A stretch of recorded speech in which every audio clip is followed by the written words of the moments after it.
बप्दा मेलामा छु है। मेलामा चाहिँ आज हौसी रुम रहेछ।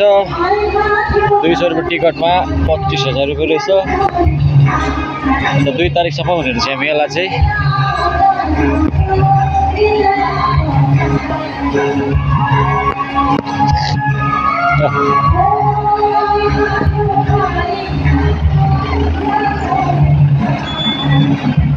यस्तो छ है।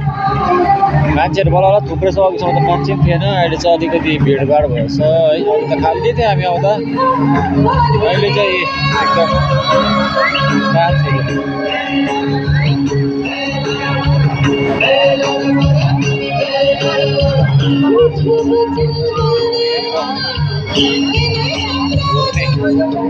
मान्छे घुर्ने हुँदो रहेछ एकदम है।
Thank you so much. Thank you.